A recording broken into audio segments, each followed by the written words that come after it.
సుమన్ టీవీలో మీ business promotions కోసం ఈ కింది నెంబర్ను సంప్రదించగలరు.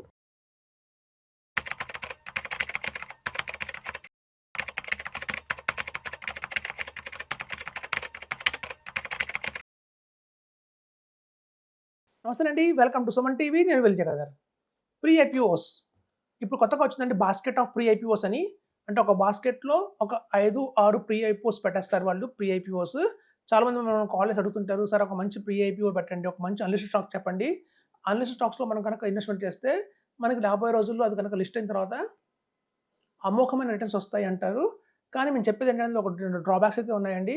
ఫస్ట్ డ్రాబ్యాక్ ఏంటంటే అది లిస్ట్ అయ్యేంత కాలం మనం అమ్ముకోలేము. మనం గనక ఒక అన్‌లిస్టెడ్ స్టాక్‌లో పెడితే గనక ఆ అన్‌లిస్టెడ్ స్టాక్ ఎప్పుడైతే మార్కెట్‌లో లిస్ట్ అవుతుందో అప్పటిదాకా మనం హోల్డ్ చేయాల్సిందే. అది 2 ఇయర్స్ అవ్వచ్చు, 3 ఇయర్స్ అవ్వచ్చు, 5 ఇయర్స్ అవ్వచ్చు. కాబట్టి అది లాక్ అయిపోయినట్టే మన అమౌంట్. అది గుర్తుపెట్టుకోండి.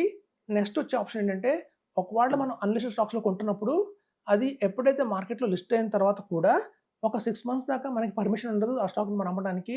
సో, అది కూడా ఒక డ్రాబ్యాక్ ఉంది. సో, ఈ 2 డ్రాబ్యాక్స్ అయితే అన్‌లిస్టెడ్ స్టాక్స్‌లో ఉన్నాయి. మరి ప్లస్ పాయింట్ ఏంటి అంటే ఎక్సలెంట్ రిటర్న్స్ అయితే తెచ్చుకోవచ్చండి. సాధారణంగా మనం చెప్తుంటాం మ్యూచువల్ ఫండ్స్‌లో కానియండి, ఎస్ఐఎఫ్‌లో కానియండి, ఒక సిఏజర్ చెప్తాం 18% రావచ్చు, 20% రావచ్చు అని. కానీ ఎప్పుడైతే మీరు అన్‌లిస్టెడ్ స్టాక్స్‌లో కొంటారో అలా ఉండదండి. మనం పెట్టాం 1,00,000 అంటే అది అమాంతం 5,00,000, 10,00,000, 20,00,000 అలా అయ్యే అవకాశాలు కూడా ఉంటాయి. ఎక్స్ అంటారు.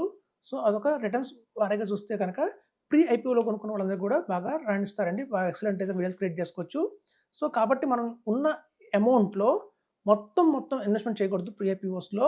కేవలం 10% మాత్రమే మనం ఇన్వెస్ట్‌మెంట్ చేయాలి. ఫర్ ఎగ్జాంపుల్ మీ దగ్గర ఒక 10,00,000 ఉన్నాయనుకోండి.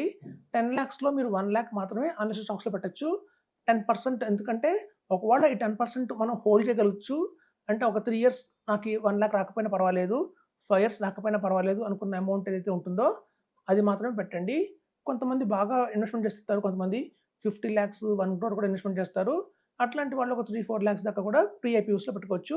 సో, ఇక్కడ ప్రీ ఐపీఓస్ మేమేం చేస్తున్నామంటేనండి ప్రీ ఐపీఓ కొనాలి. ఎలాంటి ప్రీ ఐపీఓ కొనాలి అని కూడా ఉంటుంది. సో, ఇందులో కూడా ఏంటంటే మేము ఒక బాస్కెట్‌ని క్రియేట్ చేసాం. ఒక బాస్కెట్‌ని క్రియేట్ చేసి ఆ బాస్కెట్‌లో 5 ప్రీ ఐపీఓస్‌ని పెట్టేసాము. మీరు పెట్టిన 5,00,000 డిస్ట్రిబ్యూట్ అవుతుందండి. ఆ బాస్కెట్‌లో ఉన్న అన్‌లిస్టెడ్ స్టాక్స్ అన్నిట్లోకి కూడా. ఔట్ ఆఫ్ 5 మనం తీసుకున్నప్పుడు ఏమవుతుందంటే అందులో అట్‌లీస్ట్ 2 ఆర్ 3 లిస్ లిస్ట్ అయినా కూడా మీరు పెట్టిన అమౌంట్ మీకు తిరిగి వచ్చేస్తుంది ఇది కొంచెం ప్రాఫిట్‌తో. అలా ఒక ఆప్షన్ అయితే ఉంటుంది. మొత్తం తీసుకెళ్ళి ఒకే ఐపీఓలో పెట్టే కన్నా, ఒకే ప్రీ ఐపీఓలో పెట్టే కన్నా మీరు కనుక దీన్ని స్ప్లిట్ చేసి ఒక 5, 6 ప్రీ ఐపీఓలోస్ పెడితే అప్పుడు మీరు అట్‌లీస్ట్ 2, 3 లిస్ట్ అయినా సరే మీ అమౌంట్ మీకొచ్చేస్తుంది. బ్యాలెన్స్ అమౌంట్ మనకి ఇంట్రెస్ట్ అనుకోవచ్చు. మీకు ఉదాహరణకి ఎట్లాంటి ప్రీ ఐపీఓస్ ఉంటాయో చెప్తాను. పరాగ్ పెరిగ్ తీసుకుందామండి. పరాగ్ పెరిగ్ ఏఎంసీ మీ అందరికీ తెలుసు పరాగ్ పెరిగ్ ఫ్లెక్సీ క్యాప్ ఎంత బాగా రాణించింది. లాస్ట్ 10 ఇయర్స్‌లో కూడా ఎక్సలెంట్ పెర్ఫార్మన్స్ అయితే కనబరించింది. దానికంటే ఒక బ్రాండ్ అయితే ఏర్పరచుకుంది. సో, అలాంటి పరాగ్ పెరిగ్ ఫ్లెక్సీ క్యాప్ ఇప్పుడు కూడా మనకి ప్రీ ఐపీఓ రూపంలో దొరుకుతుందండి. ఇదొక మంచి స్టాకు. అలాగే చూస్తే ఈఎస్‌డిఎస్ సాఫ్ట్‌వేర్ కంపెనీ ఉంది. ఈ ఈఎస్‌డిఎస్ సాఫ్ట్‌వేర్ కంపెనీ అది క్లౌడ్ మీద పనిచేస్తుంది. అలాగే డేటా సెంటర్స్ కూడా ఉన్నాయి వీళ్ళకి. మనందరికీ తెలుసు ఆర్టిఫిషియల్ ఇంటెలిజెన్స్ రాబోయే రోజుల్లో ఎట్లాంటి మారుతుందో. సో, అట్లాంటి ఆర్టిఫిషియల్ ఇంటెలిజెన్స్‌కి సపోర్ట్‌గా ఉంటుంది సాఫ్ట్‌వేర్ కంపెనీ. అలాగే గవర్నమెంట్ చాలా వెబ్‌సైట్స్ కూడా వీళ్ళే హ్యాండిల్ చేస్తారు. కాబట్టి ఈఎస్‌డిఎస్ సాఫ్ట్‌వేర్ కంపెనీ కూడా మనకి ఇవాళ ఒక ప్రీ ఐపీఓలో మనకు దొరుకుతుంది. అలాగే చూస్తే ఇంక్రిడ్ హోల్డింగ్స్ అని ఉంటుందండి. ఇంక్రిడ్ హోల్డింగ్స్ అనేది కూడా ఒక మంచి కంపెనీయే. వాళ్ళు ఫైనాన్షియల్స్ ఉంటాయి. వాళ్ళు పీఎంఎస్‌లో హ్యాండిల్ చేస్తారు. ప్రీ ఐపీఓస్ బాస్కెట్ ఉంటుంది వాళ్ళకి సెపరేట్‌గా. వాళ్ళు ఇన్వెస్ట్‌మెంట్ అడ్వైజరీ వాళ్ళున్నారు. సో, అదొక ప్రామినెంట్ కంపెనీ, మంచి కంపెనీయే.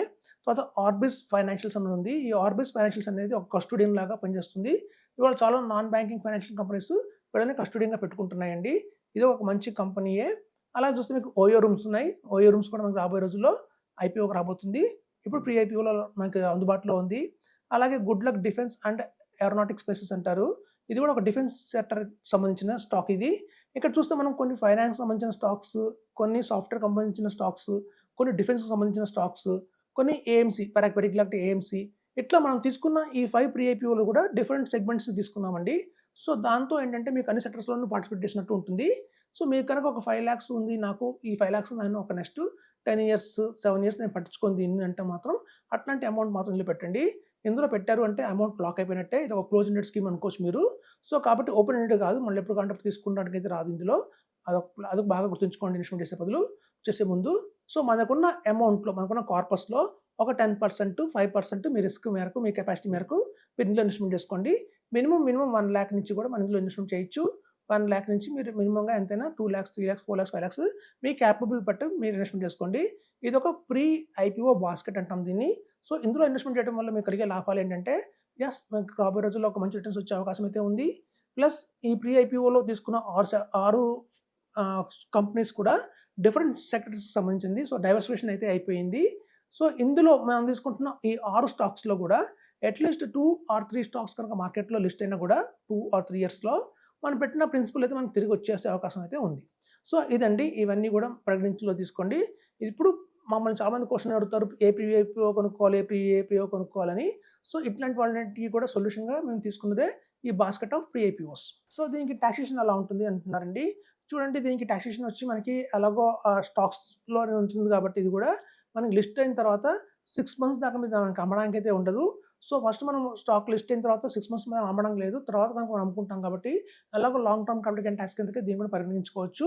సో, మనకి ఎప్పుడైతే మార్కెట్‌లో లిస్ట్ అయిన తర్వాత అక్కడి నుంచి మనం ఒక 1 ఇయర్ వెయిట్ చేస్తే మాత్రం ఇది మనకి long term short capital gain talks లాగానే 12.5% మాత్రమే మనకి పడుతుంది.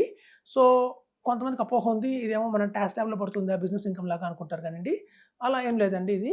ఎందుకు అంటే చూడండి, మనం లిస్ట్ అవుతుంది. మనం అమ్మడానికి అయితే పర్మిషన్ లేదు.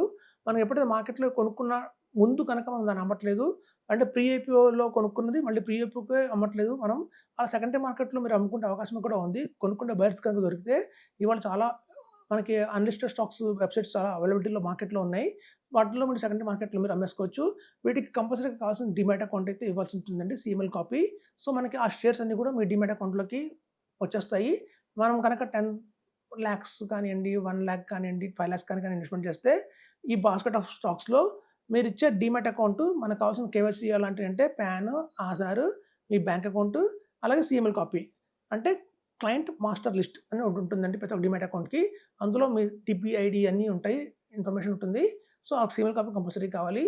సో, మనకి అమౌంట్ అందిన వెంటనే కంపెనీ వాళ్ళకి మీకు ఈ తగిన షేర్స్ అన్నీ కూడా మీకు డీమ్యాట్ అకౌంట్‌లోకి వచ్చేస్తాయి. మీకు హోల్డింగ్ రిపోర్ట్‌లో మీకు ఇవన్నీ కనిపిస్తాయి. ఎందుకంటే రోజువారీ ట్రేడ్ అవ్వవు కాబట్టి మనకి ట్రేడింగ్ అకౌంట్‌లో కనిపించవు. హోల్డింగ్ రిపోర్ట్‌లో కనిపిస్తుంటాయి అందరికీ కూడా. సో, అట్లా మనం దీన్ని ఇన్వెస్ట్‌మెంట్ చేసుకోవచ్చండి. ఇదొక మంచి ఆప్షన్. సో, మీకు ఇందులో కావాలంటే మాకు ఓన్లీ కేవలం 3 స్టాక్సే కావాలి అన్నా కూడా ఆ 3 స్టాక్స్‌లోనే మీరు ఇన్వెస్ట్‌మెంట్ ఎడిట్ చేసుకోవచ్చు. మేము ఒక బాస్కెట్ ఆఫ్ ప్రీ ఐపీఓస్‌లో కనుక మేము 6 పెట్టి మీకు ఒక బాస్కెట్‌లా ఇస్తున్నాము. అందులో మీకు ఒక 4 కావాలి, నాకు ఒక 2 తీసేయండి అని కూడా తీసేయొచ్చు. అలాంటి అవకాశం కూడా ఉంది. సో, ఇది ఒక కస్టమైజ్డ్ ప్రొడక్ట్ లాగా ఉంటుంది కాబట్టి మనం ఒక దాంట్లో ఎక్కువ షేర్స్ కొనుక్కొని, ఒక దాంట్లో తక్కువ షేర్స్ కూడా కొనుక్కోవచ్చు. ఈక్వల్‌గా డిస్ట్రిబ్యూట్ అయితే అవ్వదు. సో, ఇది one of the best investment అని చెప్తున్నాను. ఎవరికైతే లాకింగ్ ఉన్నా కూడా పర్వాలేదు. మాకు ఫైనాన్షియల్‌గా సపోర్ట్ ఉంది. మేము సఫిషియెంట్‌గా ఉన్నామన్న వాళ్ళు మాత్రమే ఇందులో ఇన్వెస్ట్‌మెంట్ చేయండి. అందుకని ఇందులో పెట్టిన తర్వాత నాకు నెక్స్ట్ 1 ఇయర్‌కే డబ్బులు కావాలి అన్న వాళ్ళు మాత్రం ఇంట్లోకి రికమెండ్ చేయట్లేదు ఇందులో ఇన్వెస్ట్‌మెంట్ చేయమని అని చెప్తున్నాను. Thank you.